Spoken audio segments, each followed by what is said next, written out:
হঠাৎ করে ফেসবুকের সার্ভার ডাউন হয়ে গেছে।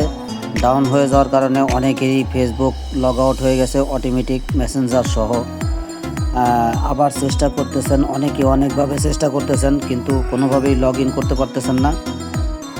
এটা আসলে ফেসবুকের একটি আপডেটজনিত সমস্যা। এই সমস্যা নিয়ে ভয় পাওয়ার কোনো কারণ নেই। এটা হয়তো 1 ঘন্টা কিংবা 2 ঘন্টার ভিতরেই ফেসবুক ঠিক করে দিবে। আমি পরপর 2টা আইডি লগ ইন করার চেষ্টা করলাম কিন্তু আমি লগ ইন করতে পারতেছি না। কারা কারা এই সমস্যায় ভুগতেছেন কমেন্ট বক্সে জানিয়ে যাবেন। নাকি এটা খালি শুধু আমার ক্ষেত্রেই হলো সেটাও বুঝতে পারতেছি না।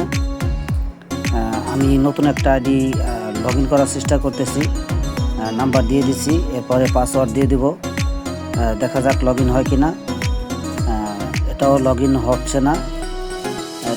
এটা মূলত ফেসবুকের আপডেটজনিত সমস্যা। এই সমস্যা নিয়ে ভয় পাওয়ার কিছুই কারণ নেই।